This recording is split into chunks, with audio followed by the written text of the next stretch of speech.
আমি আছি ফুলবাড়িতে, ফুলবাড়ির একদম মোড়ে শাপলা চত্বরে। আমার বাইকটা ওই পাশে রাখা আছে। সো এটা চলে গেছে বিরামপুর, ওটা চলে গেছে দিনাজপুর, আর আমরা আসলাম এদিক দিয়ে পার্বতীপুর হয়ে। হ্যালো এভরিওয়ান, আসসালামু আলাইকুম। আমি Naimul Haque and welcome to my YouTube channel. So guys, আজকে আমি আরেকটা ভিডিও নিয়ে বের হইলাম। আর আজকের ভিডিওটা জাস্ট নিজেকে সকালের বাতাসটা ফিল করানোর জন্য বের হয়েছি, কারণ সকালের বাতাসটা কেমন সেটা দেখার জন্যই বের হয়েছি। সচরাচর সকালবেলা উঠা হয় না ঘুম থেকে, তো ভাবলাম যে আজকে একটা সকালবেলা রাইড করি। আজকের ওয়েটা হচ্ছে বিরামপুর, তো পার্বতীপুর টু বিরামপুর আমি বের হয়ে পড়ছি বিরামপুরে যাওয়ার জন্য। এখন সময় হচ্ছে 7:46, আর এখন আমার বাইক চলছে 284 কিলোমিটার। এখন আমরা দুবারি পার হয়ে সামনে চলে আসছি, হাবড়ার দিকে যাচ্ছি আর কি। সো আজকের রাইডটা আপনারাও একটু আমার সাথে এনজয় করেন যে রাস্তাটা কেমন লাগে। আর আমাদের পার্বতীপুর টু বিরামপুরের যে রোডটা আছে, এই রোডটা দেখতে অনেক সুন্দর, কারণ রাস্তার দুই সাইডে যে গাছপালাগুলো আছে দেখতে অনেক সুন্দর লাগে। আর এই গাছপালাগুলো আবার আরও সুন্দর ছিল সৈয়দপুর রোডটাতে, সেই গাছগুলো এখন আর নাই, সবগুলা কেটে ফেলা হয়েছে। সো রাস্তাটা দেখতে এখন ততটা ভালো লাগে না, ফাঁকা ফাঁকা লাগে। তো ভাবলাম যে আজকে এই পাশে যাই, বিরামপুরের দিকে। সো এদিকে একটু বের হইলাম, একটু কাজও আছে সাথে। ভাবলাম যে একটু ক্যামেরাটা নিয়েই বের হই, সেই জন্যে ক্যামেরা নিয়েই বের হওয়া। আর আমি চেষ্টা করতেছি রেগুলার ভিডিও দেওয়ার জন্য, সেই জন্যেই আরও বেশি করে আগ্রহ পোষণ করা, যাতে আর কি আপনাদের মনে ঢুকে যেতে পারি। দোয়া করবেন আমার জন্য, আমি যেন আপনাদের জন্য সুন্দর সুন্দর ভিডিও উপহার দিতে পারি, আর আপনারা বাসায় শুয়ে শুয়ে আমার ভিডিওগুলো দেখবেন। এখন ঢুকে গেছি হাবড়াতে। তো আমি এই টাইপের রাস্তাগুলোতে আগে এসে ভিডিও বানাইতাম। আমার পেজে যে ভাইরাল ভিডিওগুলো আছে এগুলো এই রাস্তারই, এই পাশে বলেন আর সৈয়দপুর বলেন, মানে পার্বতীপুর টু সৈয়দপুর আর কি। কারণ এই রাস্তাগুলো অনেক সুন্দর, দেখতেই পাচ্ছেন আপনারা, গাছগুলো কি সুন্দর হয়ে আছে, আর আমার ককপিটটা জোস হয়ে আছে। তার উপর আবার এইদিকে সূর্যটা উঠছে, আপনারা দেখতে পাচ্ছেন। আর এই বিউটিফুল সৌন্দর্যটা উপভোগ করতে হলে আপনাদের উত্তরবঙ্গে আসতে হবে। উত্তরবঙ্গে যদিও দেখাশোনার তেমন কিছু নাই, তারপর আমি বলবো যে আমাদের উত্তরবঙ্গটা আপনারা ঘুরে যাবেন। তো এখন আমরা ঢুকতেছি কয়লা খনিতে। আর এখানে আমাদের তাপবিদ্যুৎ কেন্দ্রের যে রাস্তাটা বলেন আর তাপবিদ্যুৎ কেন্দ্রের যে স্ট্রাকচারটা বলেন, দেখতে অনেক জোস। আপনারা সামনে দেখতে পাচ্ছেন উঁচু উঁচু সিটনি।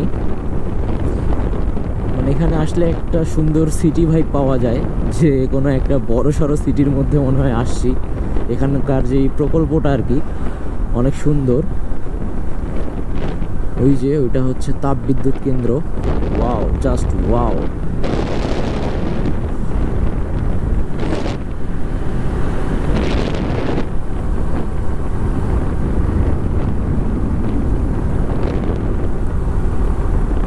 আর আমার পিছনে আমার আব্বু বসে আছে। আমরা দুজনেই যাচ্ছি আর কি বিরামপুরের উদ্দেশ্যে। তো ভাবলাম যে এই সকালটা আপনাদের সাথে কেন শেয়ার না করি, সেজন্যই ক্যামেরা নিয়ে বের হয়ে পড়া।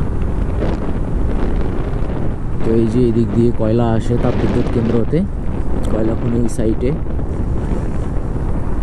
রাস্তা পার হয়ে গেছে ওভারব্রিজ দিয়ে, উপর দিয়ে কয়লা ডিরেক্ট তাপবিদ্যুৎ কেন্দ্রেতে চলে যায়।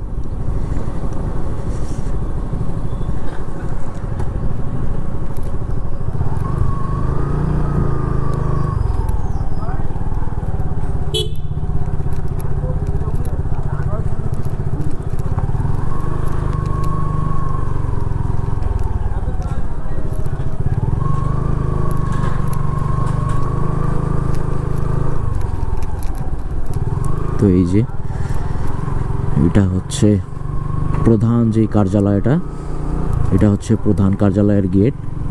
আর এটা হচ্ছে কয়লা খনির সেই জায়গাটা।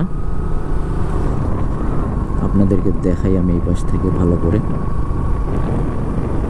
এখানে অনেকগুলো কয়লা উত্তোলন করা হয়, যেমন স্টক করায় রাখা আছে, এগুলো সব উঠে।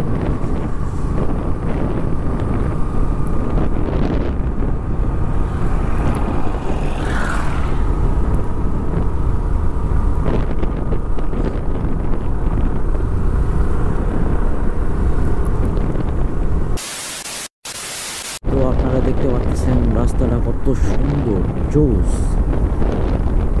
ওয়াও, জাস্ট প্রেমে পড়ে যাচ্ছি বারবার এই রাস্তার মধ্যে। ভাই রে ভাই, আল্লাহর অপরূপ সৃষ্টি, মারাত্মক লেভেল, অকল্পনীয়।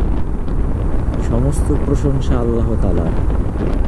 ফুলবাড়ি আর এখান থেকে 3 কিলোমিটার, চলে আসছি প্রায় ফুলবাড়ির কাছাকাছি। তারপরে বিরামপুর।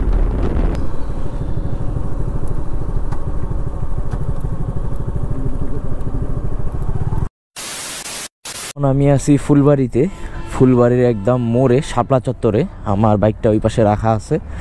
সো এটা চলে গেছে বিরামপুর, ওটা চলে গেছে দিনাজপুর, আর আমরা আসলাম এদিক দিয়ে পার্বতীপুর হয়ে। তো আপনারা যারা ফুলবাড়িতে আছেন আর কি, যারা ভিডিওটা দেখতেছেন, অবশ্যই একটা কমেন্ট কইরেন যে ফুলবাড়ি থেকে দেখতেছেন, তাহলে আমার ভালো লাগবে। আর এটা হচ্ছে ফুলবাড়ি চত্বর, মানে ফুলবাড়ি শাপলা চত্বর। এখান থেকে আর কি রাস্তা ভাগ হয়ে গেছে, দিনাজপুর, ফুলবাড়ি থেকে বিরামপুর, আবার পার্বতীপুর এসে এখানে যোগ হয়েছে। তো এই আর কি। আর আজকের ভিডিওটা আমি এখানে এন্ড করতে যাচ্ছি, কারণ আমার একটু প্রবলেম হচ্ছে হেলমেটে। সো আমি হেলমেটটা খুলে চালাবো একটু। আর সবাই ভালো থাকেন, নেক্সট ভিডিওর জন্য অপেক্ষা করেন। তো এই ছিল আজকের ভিডিও। যদি ভিডিওটা ভালো লাগে অবশ্যই একটা লাইক করে দিন, কমেন্ট তো অবশ্যই করবেন, আর যারা চ্যানেলে নতুন অবশ্যই একটা সাবস্ক্রাইব করে দিন। ধন্যবাদ।